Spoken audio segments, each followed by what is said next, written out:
Welcome everybody to Wellness Wednesday. My name is Daryl Moss, and I'm here today with my colleagues, Stacey Hendry and Lucy Diana. And together we are the Synergy 3. And we've come together to develop group programs that focus on the mind, body, and spirit so that everybody can live their healthiest and best life.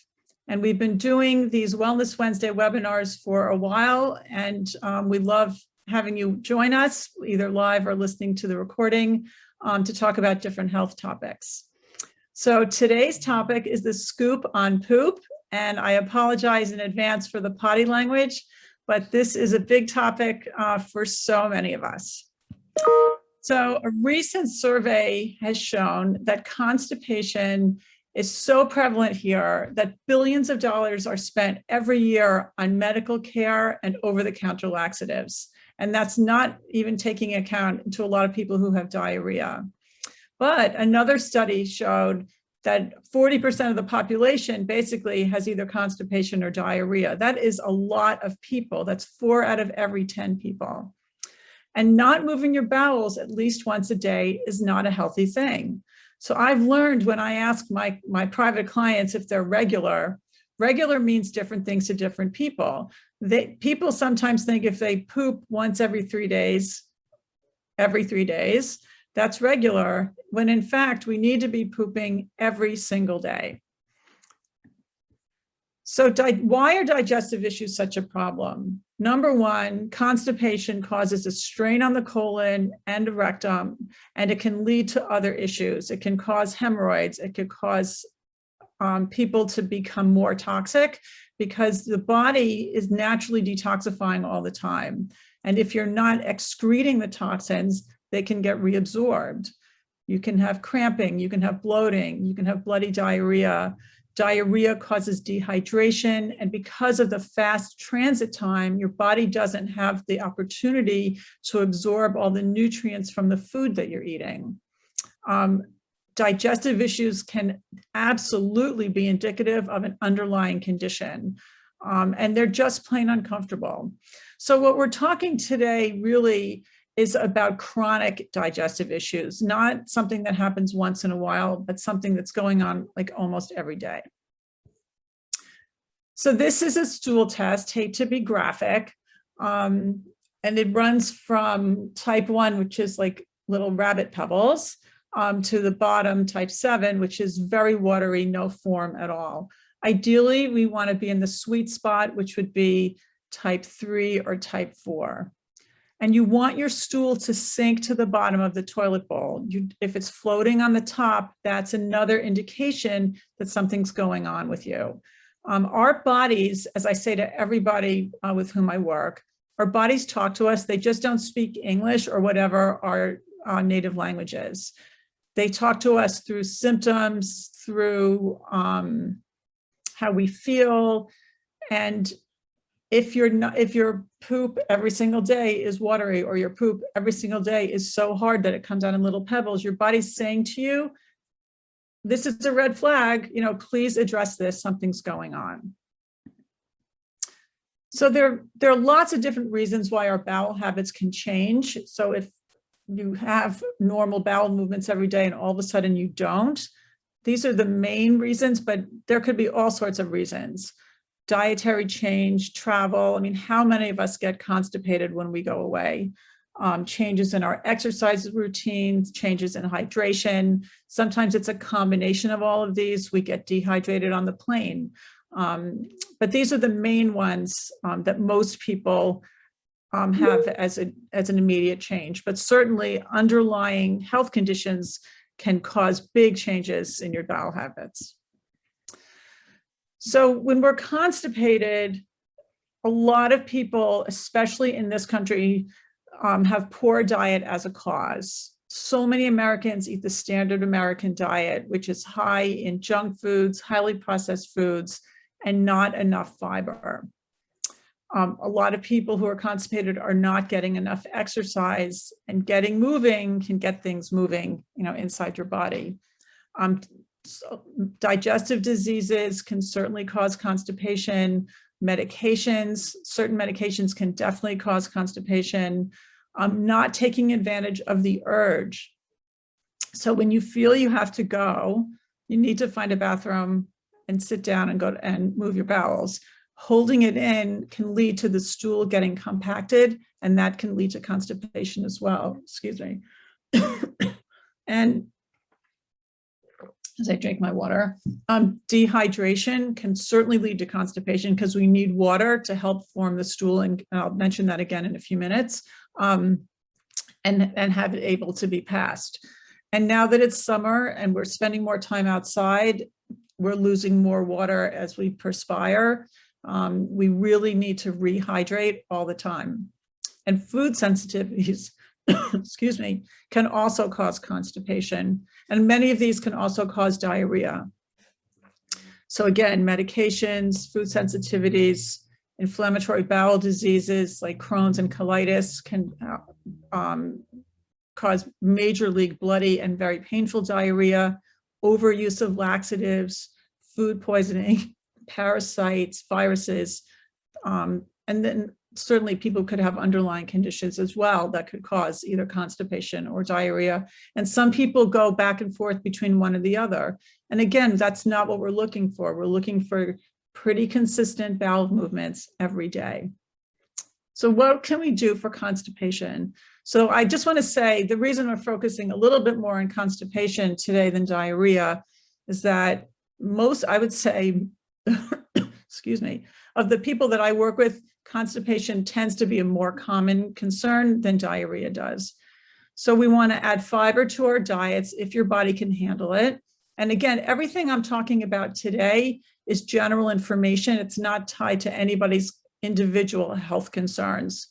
Again, you want to make sure you stay hydrated.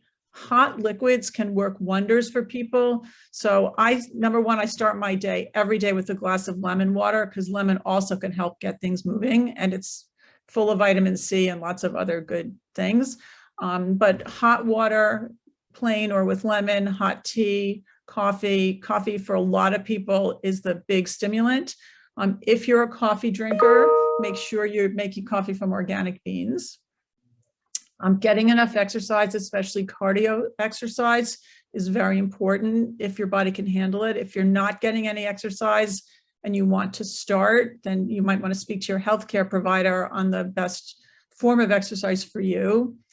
We don't want you to depend on laxatives because laxatives in many cases are addictive, number one. And number two, as functional health coaches, and that's how we are trained, we're always looking for the root cause of what's going on. So a laxative will help you poop, but it's not telling you why you were constipated in the first place. And until you figure out why you were constipated and address that, the constipation's not going to stop. So using them once in a while is fine, but on a daily basis is generally not a good idea. Again, this is general information. And you can also use a squatty potty. So I'm just going to talk about these in a little more detail.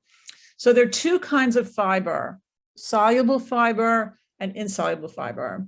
But as you can see from the pictures, fiber comes from plant foods.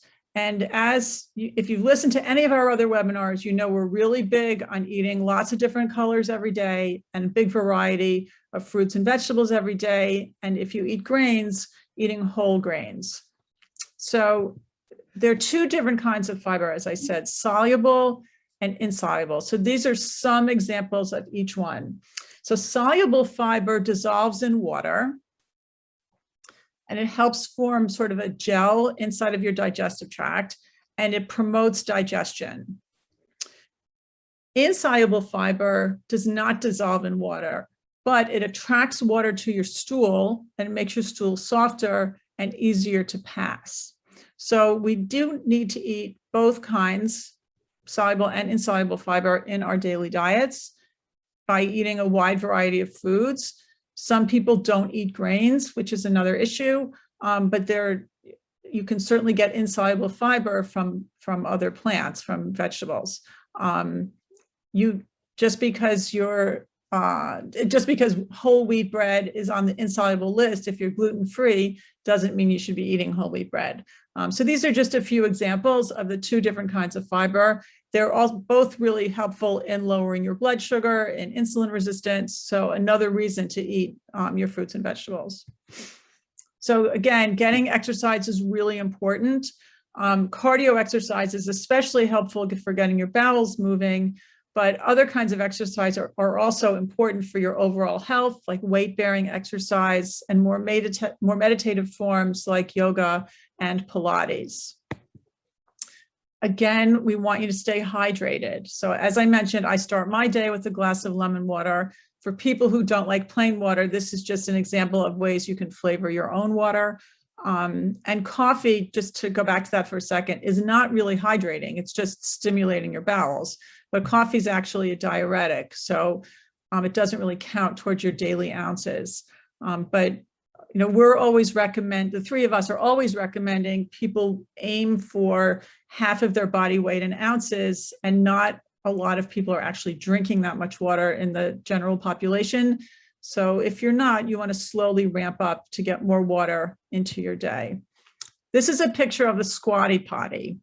So squatty potty is this little stool that fits in front of the toilet, and your feet are elevated when you use it, and it changes the angle of your rectum and your colon, and it makes it easier to pass the stool. So it doesn't take up a lot of room. You can just push it back against your toilet when you're not in the bathroom, or you can put it on the side.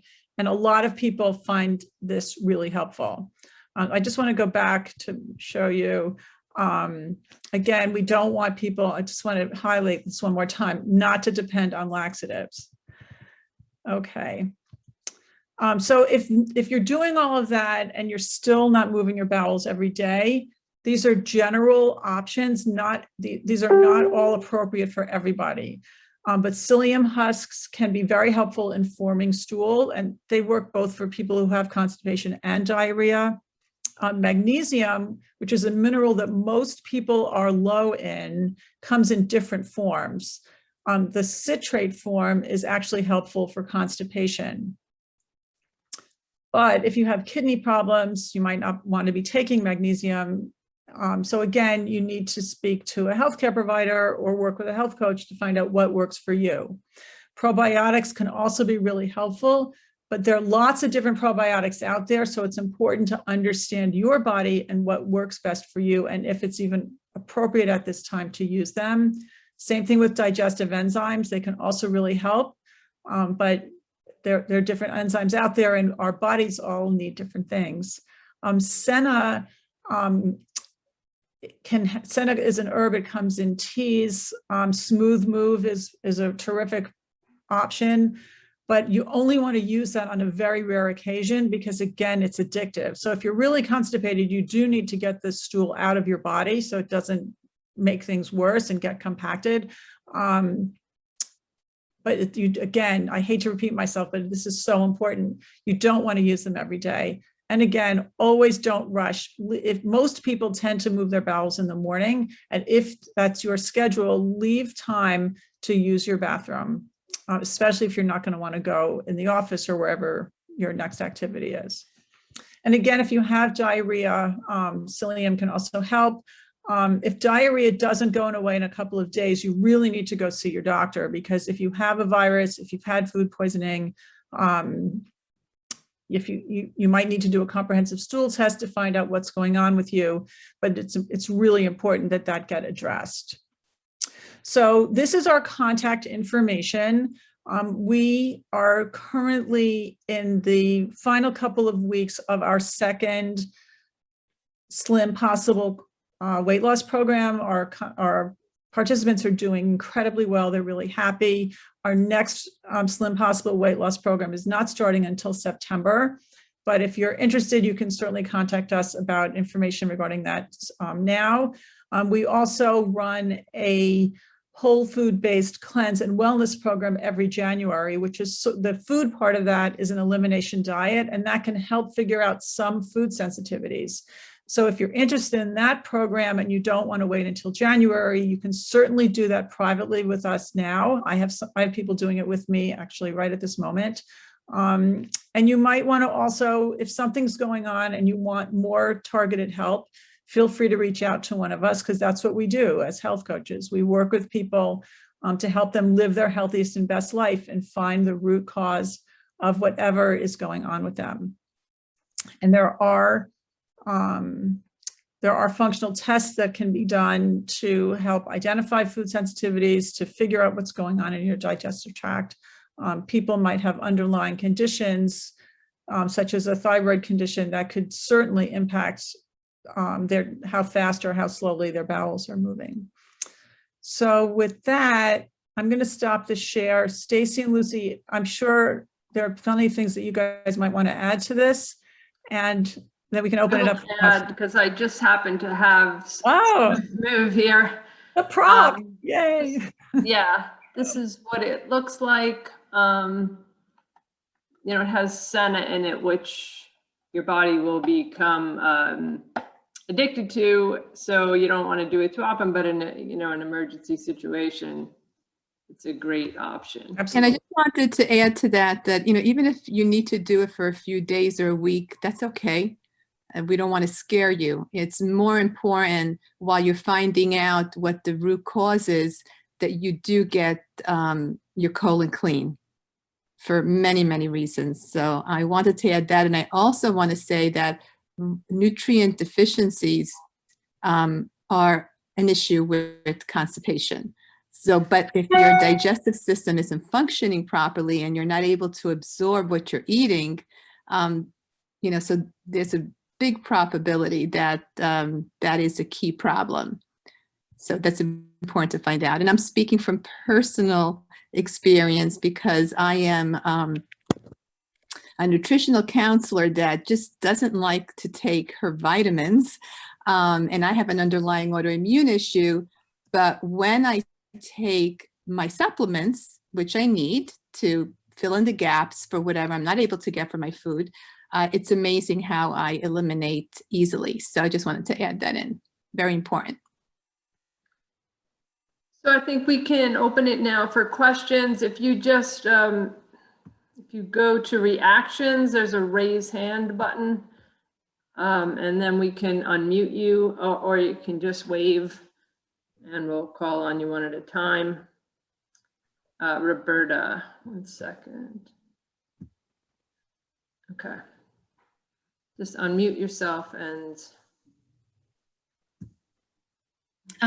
So I am a addicted laxative person who has taken Dulcolax maybe for the last 25 years.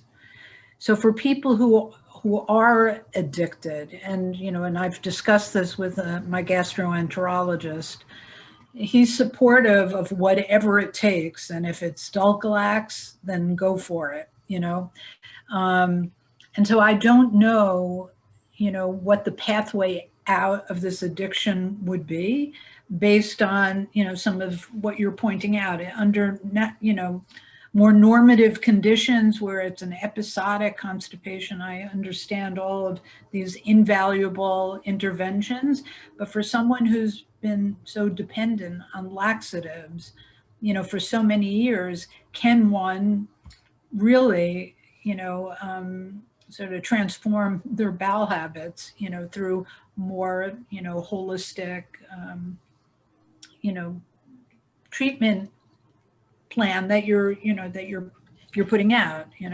I'm a vegan, I exercise, I take all these vitamins that you're referencing here, the magnesium, whatever, I do what I think I need to do, and nothing has worked over many years except for either 3 Dulcolax a day or 1 Dulcolax, it depends, so that's the adjustment that can be made from a lot of laxative to less laxative. So Roberta, everybody's different. So I can't promise you, and I don't think Stacy or Lucy could either, that we can totally change your life. 25 years is a long time. Yes, right.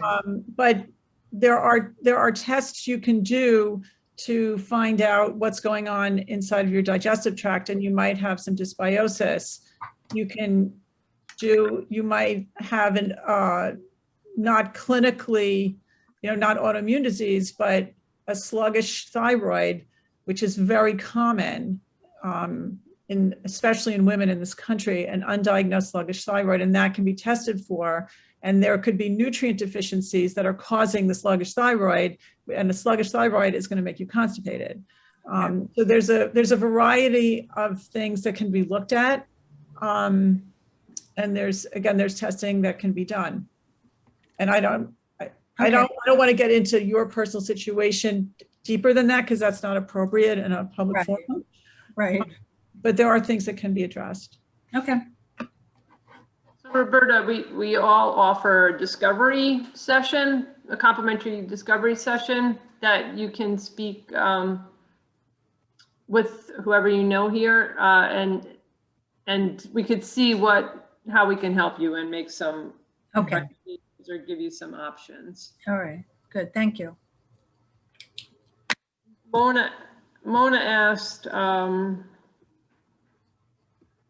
what if you're having, where did it go? What if you're having multiple BMs 2 to 3 times a day with someone on somewhat undigested food? Could it be a food allergy? Would psyllium help with that? Where would you start? And Lucy said 2 to 3 times is actually good.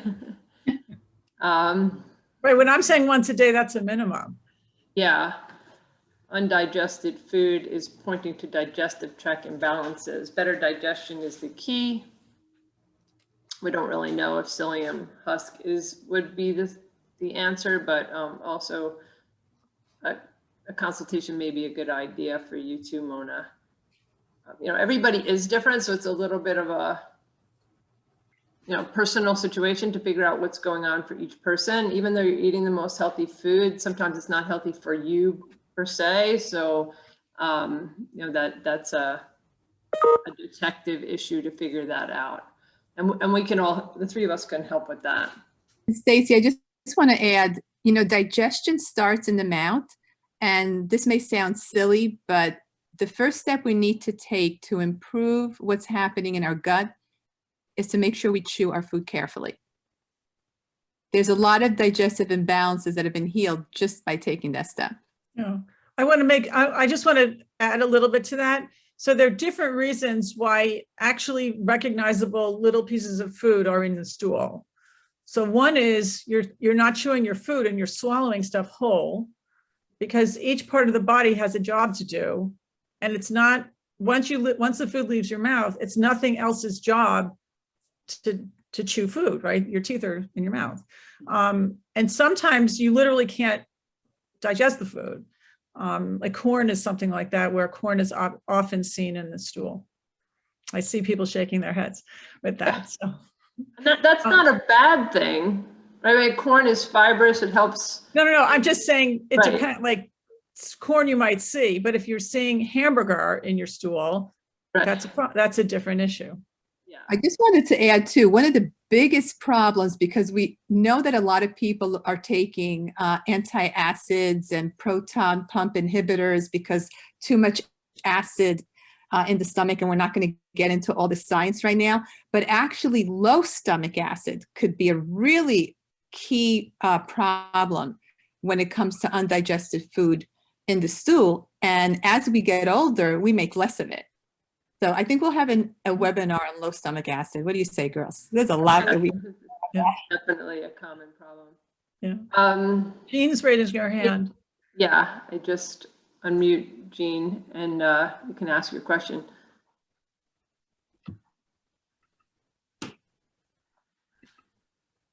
Jean, are you there? I don't see her. Okay, we'll come back. Okay. We'll come back to Jean. Does anybody else have questions? Somebody has their I had my hand raised, but I don't know if you saw it, Stacy. This is Joyce Shelley, and I guess my question is, and your presentation has been excellent for me, because I realized that I've been doing a lot of things wrong, but it was a good wake-up call. But where I'm confused, and I think I've talked to Lucy about this before, but I'm still confused. I have here fiber powder. I have a very low dose of high blood pressure medicine that I take. I have a daily vitamin. And I guess what I'm asking is, I'm just not sure when to take any of it. I know that with the blood pressure medicine, I take that at 10 o'clock in the morning, but the other stuff, I don't want to interact with the medication. And so, some days I just don't take it because I'm not sure when to take it. Like the fiber and the daily vitamin and, that kind of stuff. Well, Joyce, we always recommend that you take your medications away from any supplements. That's number one. So let's give like a 2-hour window. So if you can, but even better here, I personally feel that stay compliant with supplements, just get it over with in the morning if you can, if it's not required that you take them at night, because some supplements for different reasons, we need to take them maybe before we go to bed or with dinner. But in the case of fiber and a multivitamin, you can absolutely take it in the morning. And if you can take your blood pressure medication, maybe in the afternoon or in the evening, I don't know what your doctor, requires, but that would be our suggestion, is get it over with to stay compliant, do it in the morning. Yeah, I'm gonna add, can I add one thing to that? Number one, ultimately, if your healthcare provider is making recommendations, you need to follow what your healthcare provider is telling you. Depending on your supplements, some like vitamins and minerals get taken with food, but there are other supplements that don't get taken with food. So it would, I guess, speaking to Lucy will help you figure out exactly for your unique body, what is the best order and timing. Okay. No, I was thinking that the fiber and the multivitamin should be taken in the morning. So I just have to rearrange, and that 2-hour window, that's a big help, because I'm never sure, I wasn't sure about that.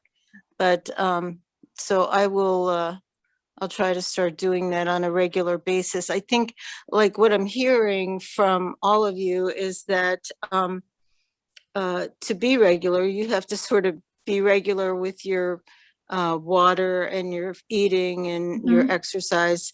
And I've been fasting, and I think that's what happened. I was fine until I started, heavy duty fasting, and I've sort of messed things up now. So Joyce, so that's a perfect example, right? So you were fine, and then you changed your dietary habits. So your body has to adjust to the change. Yeah. But if you're fasting and eating healthy food, then you can help your body, Lucy can help your body adjust, but you will, if that's the only difference, your body should adjust. Yeah. It was a combination of like all the things that you said as well. So, so I just have to start fresh. And I thank you very much for this webinar. It's been really helpful to me. And well, you girls always do a great job. So thank you. Thank you, Joyce. Thank you. Thank you, Joyce. It is possible, though, like Daryl said, your body can adjust, but if your body doesn't adjust, then it's possible that the level of fasting that you're doing isn't good for your particular body. So you have to kind of play around with it a little bit, and it's good to just notice what's happening. A lot of us don't pay attention to what is going on in our bodies, and then we just get in this state where things aren't flowing. But if you pay attention to what changes you've made and how it impacted you, you have a better idea. That's such a good point. And that'll have to be another webinar. Yeah. Lucy, write these down. Yeah. Any other questions? We're up to 12:30, so we could take one more if anyone has a question. I don't see any hands raised, so we will close and hope to see you again next week. And as you know, all the past episodes are on our YouTube channel, so if you missed any, you can go back there. and catch them. And please subscribe, because what do we get if we get 100 people? We move to Yeah, the we hit the lottery. No, it just helps more people find us if you hit 100 subscriptions. So if you haven't subscribed, please do. Thank you. All right, have a good afternoon, everyone. Take care.